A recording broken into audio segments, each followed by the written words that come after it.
You can see regulation is supposed to help us promote competition, make it a level ground for us to do our things. Yet, at the same time, it's not achieving this purpose. So how can we overcome this problem so that regulation is not a disservice while expecting it to be an industry sustainability enabler? Thank you. Over to you, Stan. Thank you. Thank you very much for the question. Uh, I think the keynote speaker, Prof, did justice to this topic. And pretty much what I will say, I think he has covered it and he's done it very, very well. To a large extent, there is a need for regulation and the industry needs to be regulated. But I think what we've always tried to discuss is, especially from my side, being the president of an association of digital marketing professionals, is it's super important to understand what you want to regulate. We can't use regulation. I mean, there are usually three players in this space. There's the regulator, there's the advertiser, and there's the end user at the end of the day. At the end of the day, when you come up with regulation, there must be a balance that favors these three parties.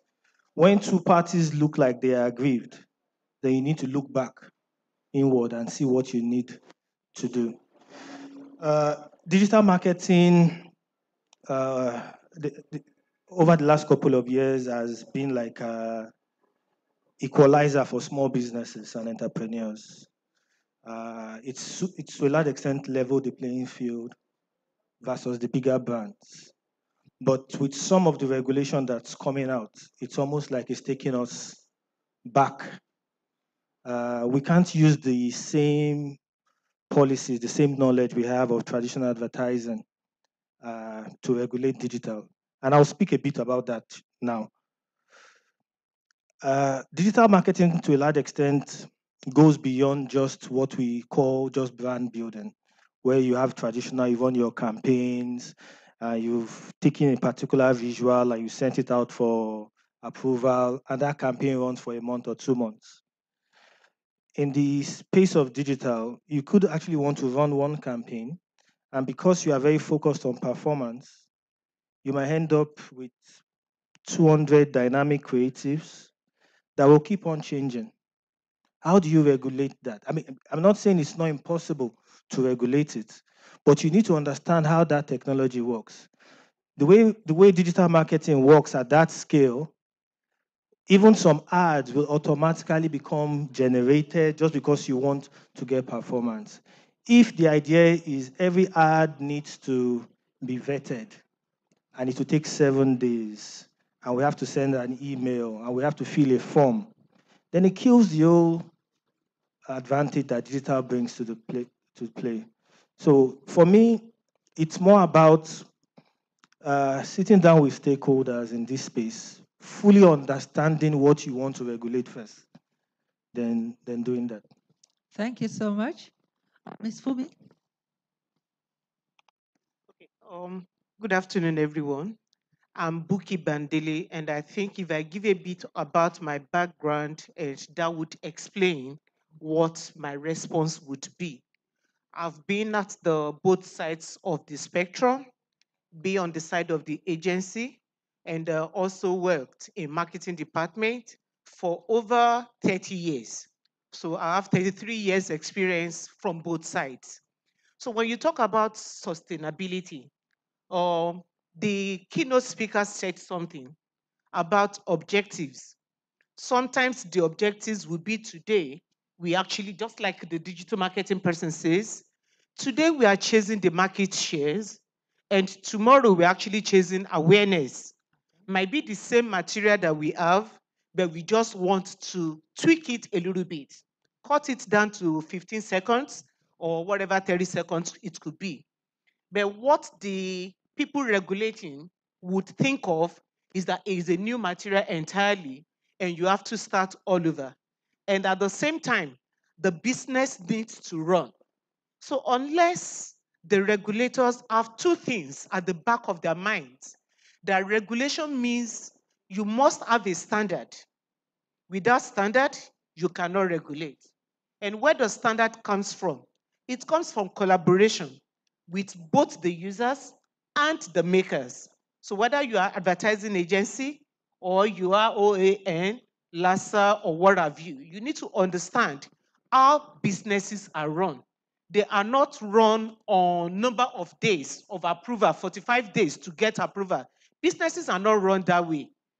We want sustainable growth in Nigeria. We want to say that our business environment is friendly. Outsiders can come in. How would you come in into a country where you cannot run promotion for 3 months? What are you doing in such a business environment? I've been at both sides of the business and I understand what it means. So that's one, that's standard. The second thing about regulation is that there must be control, whether you like it or not. I'm a Yoruba person, and Yoruba said, "Ìlú tí kò sófin, ẹsẹ̀ kò sí." Where you don't have rules, you cannot ask for penalty. There cannot be consequences. So to regulate, there must be standard, there must be control, there must be collaboration, there must be communication. It's so absurd that we are in the business of information and we are struggling with communicating with one another. That's a big struggle and is an anomaly to a certain extent. So for sustainable growth, you need regulation, but you need that control based on standard. All right. Thank you. Thank you so much. Thank you so much about that. So basically, what we can infer from this is yes, regulation is quite important.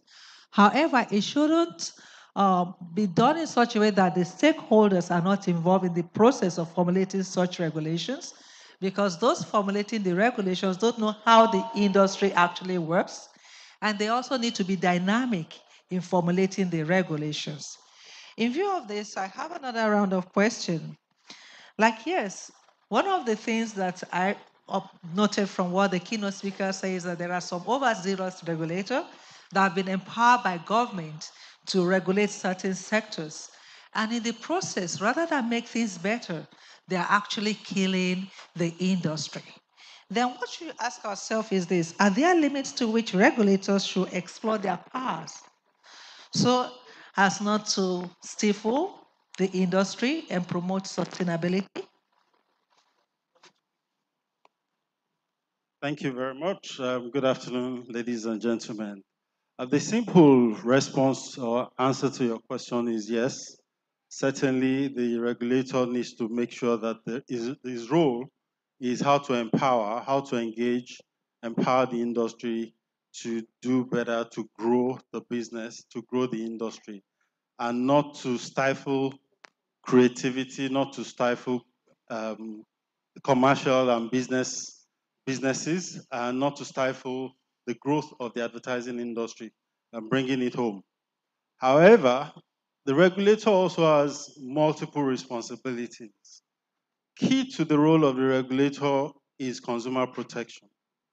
So advertising needs to tick the boxes in terms of what advertising should do, in terms of it being decent, truthful, and the rest, but must also understand the place of the consumer even in that process. We're a regulated country, whether we like it or not. So we need to understand the laws and the regulations. I'll give you an example. There's no one here, for example, who doesn't use WhatsApp, right? But there are countries where you cannot. Dubai, for example. China, for example. So there are countries where there's different types. What we need to ensure is that we're part of regulation and development of the process to the extent that it does not limit creativity, speed, innovation, and everything, and the opportunities that digital, for example, provides. When a country that has come through tough challenges in the area of regulation, there was a time when in this market you could advertise tobacco.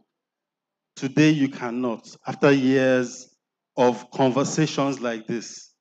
What we need to make sure we don't allow is to get pushed to that location where we become over-regulated. So what we then need to do as practitioners, marketing people are thought leaders. We drive our organizations. That's the same role we need to play in regulation. We need to sit with the regulator, not to talk in meetings like this, but to be with them at the point of policy formulations, policy development, and tell them why some of these regulations cannot work or should not work for digital, for this channel, and how they need to do it. That is what we need to do.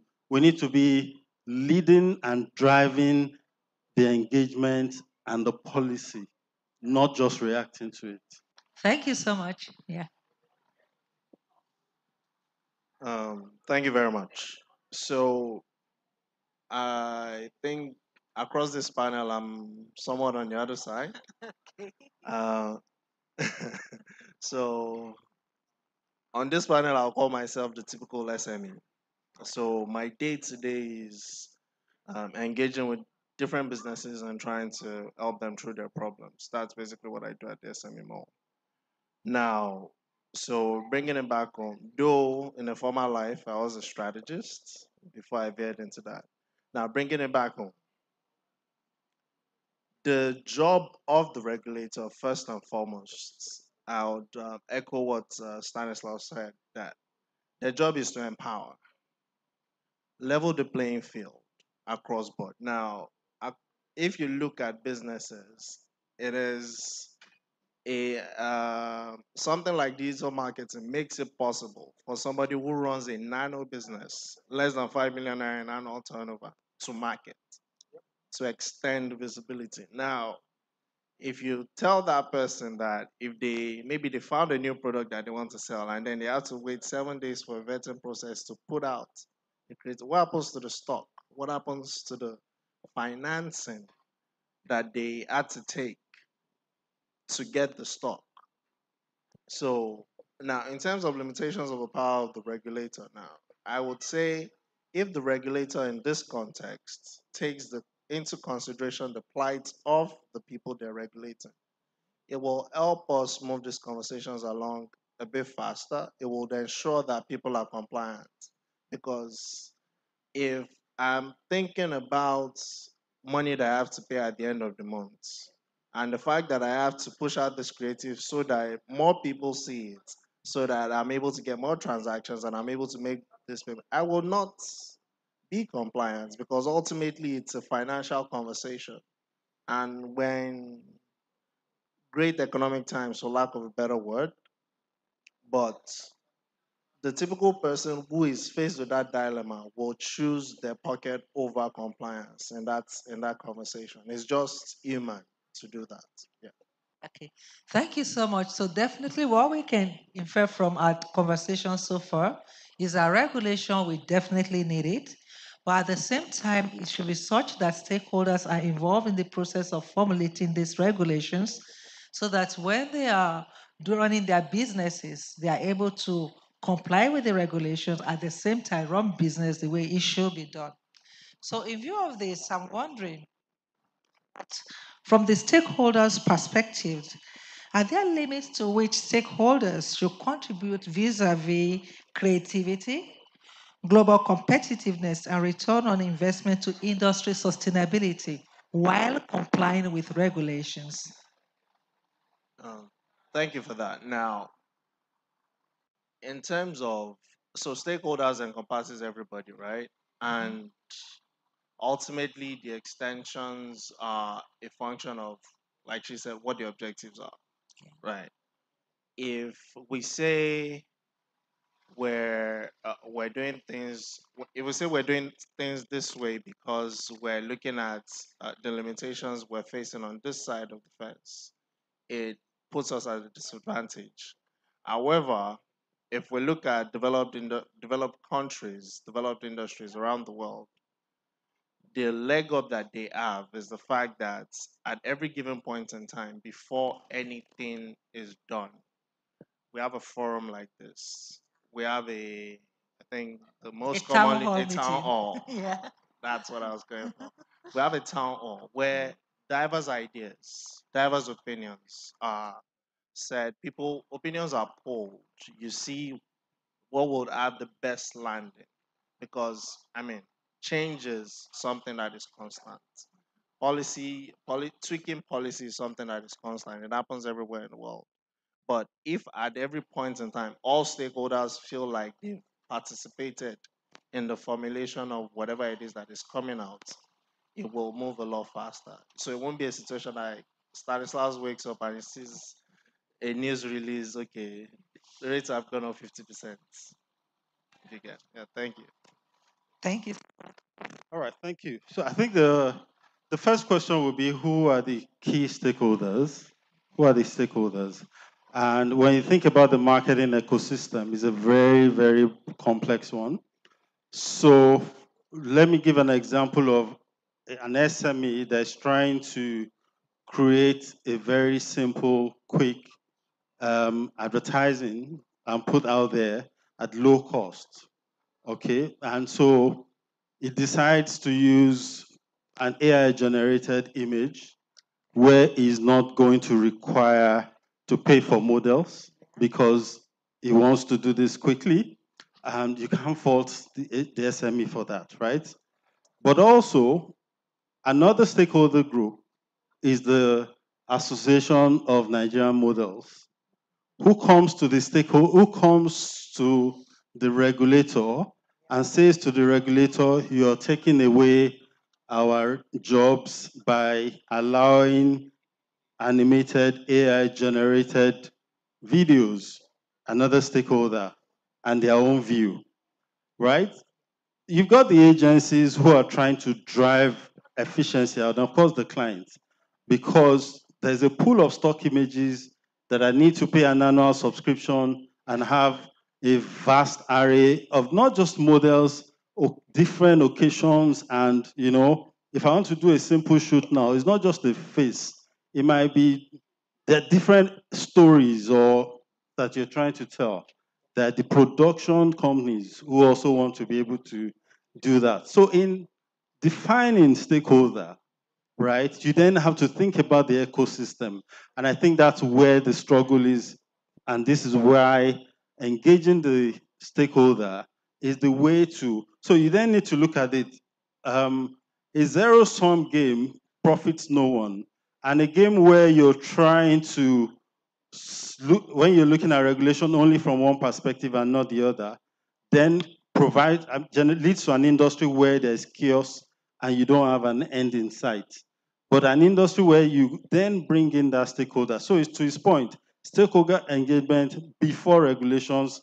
To Stan's point, thinking through the line for digital, need for pace, need for innovation, and the reality of technology. But you then need to think about all of this through the line, and which is why I feel being part of formulation of these policies and these controls, it's what we need to drive and make sure it happens. So even when there are regulations announced and released, that can't be the end. We need to sit down with the regulator to show them, help them to understand, to get the right level of education that is required to understand and be the leader in driving this innovation, this regulation. Thank you so much. And that, you can see there's a kind of dilemma here now. You make regulations is favorable to a certain category of stakeholders, and the same regulation is not favorable to another category. So how do we balance it? And that's my next question. And like, what pragmatic steps should we take to ensure industry sustainability-oriented regulations are fair, justifiable, and enduring, given the stakeholders that we have to contend with, and given the need for us to be collaborative? Uh, there are steps that so many other countries have taken. Fortunately for me, I happen to be one of the people that started what we call All Media Survey Today, the media planning tool that we all use in Nigeria today. I was among the people that started it in Nigeria when I was at marketing research company, that's RMS. right? Where did we get the standard from? We started from outside the country. We look at what others were doing.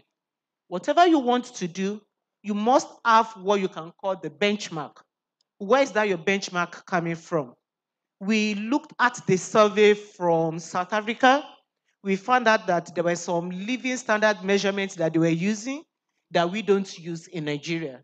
So we went from South Africa to Ghana and we started using some of their measurements. Then we blended with South Africa. Then we blended with Europe, that's ESOMA. That was how we were able to get that done. So, how do you do it? You cannot formulate policies for people that you don't understand. You have to understand their businesses. You have to understand where they are coming from. You have to understand where they are going. If you want to be at such a seat, you have to be very objective and justify it too by being fair to everyone concerned, not just one side. So those are the things that you need to. It takes a lot of time to build such data, to build such confidence in one another and be able to say, oh, okay, I want to do this. Send me details from your country. ESOMA belongs to everybody internationally. They will send you notes in Nigeria to say, in Africa, how should this be done? How do you do things like this? So there are some other organizations, there are some other regulatory bodies. NAFDAC is one regulatory body in Nigeria that I would say engage stakeholders sometimes when they want to. And I'm mentioning their name. They call you, they find out why do you guys have to go through this. So if you don't understand businesses, you will not know what to do. So if you want to regulate, sit down with the users, end users. Sit down with the people that are actually making it happen. And you have more opportunity, more robust data. It's not 1 year thing. It's not legislation. You cannot legislate it. When you do, you are just going to be like, what do you call yourself? Imposter on the people. And they just laugh at you that you don't even understand the basic things in this industry. And so don't make yourself a ridiculous person, even if you are sitting on that role. Make sure that you understand what is at stake from different organizations. And use that one to start building the base up. Number two, please don't let us forget about the digital world that we're talking about. We keep talking about advertising industry in the past, about the old way of doing things. Things have moved beyond. You are chasing Facebook away from Nigeria, but you want to use the chat GPT. You want to use Meta AI to monitor adverts in the country. You are just you are just working from both sides, and it doesn't work that way. So understand and carry along the youth the new medium, the new media, the new way of doing things.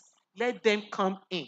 Those are the ways so that you can actually sustain and justify your regulatory role. Thank you so much. And Stan, over to you, because this Yeah. Gen Z is in your own realm. I mean, there's been one recurring theme here from all the speakers. I mean, again, you can't regulate what you don't understand, and there's need for serious dialogue. Femi has said it repeatedly. There's the need for that dialogue where the regulator and all the stakeholders are able to sit together and work on this together. The law has been passed, yes, but there's still enough time for us to still give feedback and contribute. What Advan is also doing here today is also a step to also guide the regulator as well. Next Friday, my association is also going to be hosting the DG as well, because my association also has a lot of concerns. In the industry, there's a lot of uncertainty, there's a lot of fear, there's a lot of ambiguity that needs to be clarified, because if it's not, we pretty much could be killing that particular space. Digital removes a lot of inefficiencies. It does away with a lot of inefficiencies rather. And if we don't regulate what we understand, it's going to be a problem. We're going to get back to a point where digital becomes TV and out of home, that becomes a bit more static. Digital is significantly more dynamic. Whether we like it or not, we need the regulators themselves need to embrace technology in what they are doing today. Gone are the days where you are approving one TVC, 10 TVCs, 30 billboards, and things like that. Maybe in a month, you might approve 500 or 1,000. With digital, you potentially will have just one brand that could be running 5,000 campaigns, especially if that brand works in the e-commerce space. Are we still going to be regulating or vetting those campaigns manually? I mean, it's a question to pose, because if you think about it, in Nigeria alone, off the top of my head, I would estimate about 20, 30,000 ads will probably run every day. Just an estimate, experienced estimate, just a guess. If we had 20 ads going out for betting every day for campaigns that are time sensitive, that need to go out, do these guys all need to wait for 7 days? If they don't wait for 7 days and they want to wait for, is it 2 days or 2 hours? I think it's 2 days. Then we have to pay an accelerated vetting fee. You cannot treat digital this way, because don't forget, I might be running 50, 60, 80 campaigns. Doesn't mean that I'm spending 10 million, 20 million naira. I might just be spending 5,000 naira. But if I need to take all these ads for vetting, it's a problem. Thirdly, is communication. There cannot be any ambiguity about what we are trying to regulate. There needs to be there needs to be an overwhelming amount of information out there about what constitutes good advertising across all industries. People need to be able to Google and find a proper site that has enough information that even makes people self-regulate before they push out campaigns. Then you can now come and regulate. So those are my points. All right, thank you so much. So one thing I can take out from all this discussion is that yes, we need regulation, but it's important for us to have periodic review of the regulations, especially for us to see the impact of past regulations on current situations, because the realities have changed. The way we used to do things in the past has changed drastically, even within a couple of months or years. So it's important for us to have periodic review so that in the process of regulating, the regulators don't stifle the business. At the same time, they don't cripple it, and in that way, it will cause more economic disasters. Because as you said earlier on, it may cost you 5,000 naira to do something, but if you have to follow the business as usual way of getting the relevant permit, you may spend millions, and that will discourage investments. The question then is, how often should we do this review, and in how month or yearly interval? I need to have your view or your take on this. Yes, it's important for the regulators to review their policies and law, but how often should they do this? And I'll need your contributions, all of you. Thank you. Yes, so Stan. Okay, I mean, it depends, but I mean, I would say at the very, very least, you should have a stakeholder session every quarter at the very, very least. If it's able to happen at a smaller scale monthly, it makes sense, but there should be at least a periodic review, because I mean, technology is so dynamic that we could go outside now and ChatGPT, whether we like it or not, that thing is influencing our lives. Yeah. We can go outside now and version 6 or version 7 is out, and Google, Meta is doing so much right now. It also involvement of their platforms and advertising and things like that.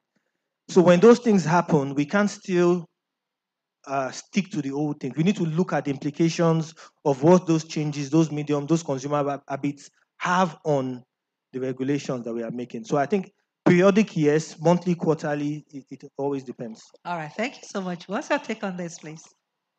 I definitely agree with him. I agree with him on the timing.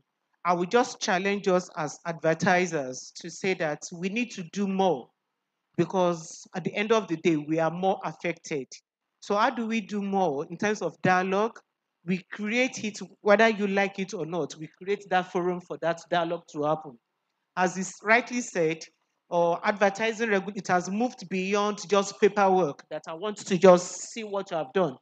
If there is a website where you can drop the new innovation, what is happening in your industry, what is happening either in FMCG, in telecom, or in the banking industry, to say these are the new things. So let's create that kind of platform where industry practitioners too can actually drop new things so that when we are discussing with other side, either the regulators or the AAA or whoever, then we have a robust data where we can pull out from and say these are the things that our members are saying. Number two, I would advise us to actually do one level more as advertisers. Let's engage our COOs, our CEOs, Yeah. right? Let's have a forum where our CEOs and our COOs meet. Okay. So that way, they to understand our challenges. Most of us are managers and directors, right? Okay. But when we get to that level where we have our CEOs and CEOs on board, they start having that same language that we too will speak when they are at man meetings, Yeah. manufacturing association meetings, and all those things. So dialogue don't just stop at this level. Otherwise, you will keep pushing back and forth. It must be practical. It must be timely, and we must have content that we are not just talking about paperwork. All that right. we have a data bank where Thank we you all so of us much. can refer to. Thank you so much. Yes. Thank you. Now, in terms of timing, that's a very, very tricky question. When you consider the pace of the digital world, which I think is really, really the key issue here. In 3 months, only God knows how many new platforms or apps or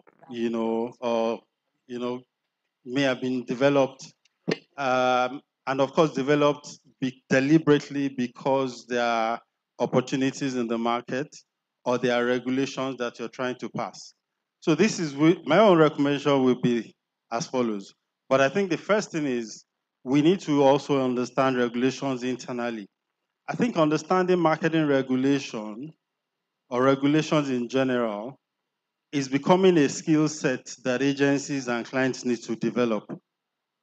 How many of us have read the advertising law, the new advertising law 2022, and understand what the law says? Are we developing the right capability internally? As an agency that has a corporate license with ACON, right, there should be some things that we know, and there should be some variations in the approval processes that we have so that we can accelerate and move faster on things. Right? So if I have a corporate license as a digital agency and I've gone through the process, there has to be some things that I know that an agency that doesn't have that capability does not. Why did Acon reject 20 advertising materials for Easter alone? What are the implications of that on all of the stakeholders that would have benefited from that, from those 20? If those agencies had the capability and the clients, maybe those campaigns wouldn't be. Now, to your questions around how quickly should this happen, it needs to be an ongoing. So under ACON, there's a body called the ASP, the Advertising Standards Panel. That Advertising Standards Panel is made up of all the key stakeholders: AAAN, Advan, MIPAN, XMAN, Consumer Protection Council, NAFDAC, all 19 agencies and companies in total as part of the ASP. Now, the ASP must be able to meet or develop technology that allows it to review materials quickly and that allows it to make changes in the advertising law as often as necessary, because a 3 months or 6 months or 1 month sometimes can be 2. But if you're an ASP, you can form you could have a technology that allows you to have discussions, if you can't make meetings, to have conversations, to change aspects of the law.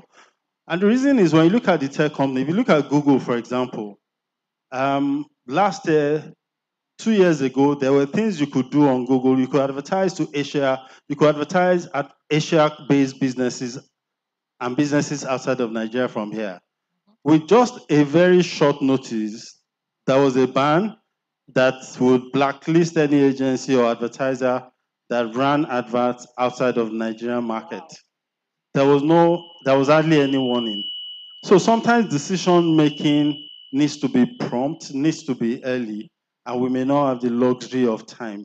But we need to have a process within ACON with us being participants in that process that allows us to make changes as quickly as possible, bearing in mind the need to continue to allow businesses to thrive and take advantage of digital as a platform.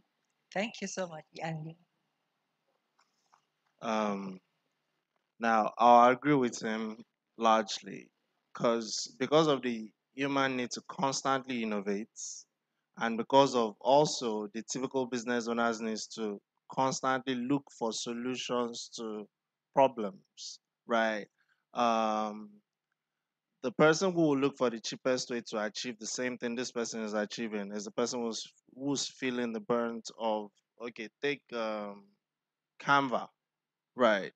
I think Canva captured the Nigerian market largely because people were looking for ways to cut out paying a graphic designer to design for them. Then Canva took it a step further. Canva AI. You get your image, you get your graphic, just tell it what you want to do, and it generates a graphic in a minute. Now, those types of things are coming out of a need or for the individual that I want it right now. I want to push it out right now. So if if we say quarterly, monthly, it really doesn't, I don't think it addresses the problem. But if there's a framework, if there's a system in place whereby this new innovation, does it run afoul of the guidelines? Do I want to submit it, to review it? But all of that is happening back end. Now we know how bureaucracies work. It takes time for changes to happen. But we can have a larger meeting on a quarterly basis, right, where all of those things can be discussed. However, certain things need to have happened in the course of the month, whereby this person from Lagos is escalating this person from Abuja is escalating this, and the ASP routinely reviews and gives a verdict or gives an opinion or something, so that way we all feel like, okay, there's somebody listening, we're part of the process, there's somebody hearing us, because otherwise we will just be regulating blindly. thank you so much to all the panelists. It's quite a robust discussion, and I'm sure the audience has benefited a lot from it. But one thing we can take off from here is that regulation is important. At the same time, it needs to be done in such a way that the stakeholders are involved through a collaborative forum, and that there should be a review process to ensure that regulation is abreast with current realities. And when there is a need for change, it is done as soon as possible to ensure that things go on. And a town hall meeting quarterly is advisable. However, as the situation demands, there may be need to have systems in place to escalate issues before we go out of tunes with reality. So thank you so much, Mike.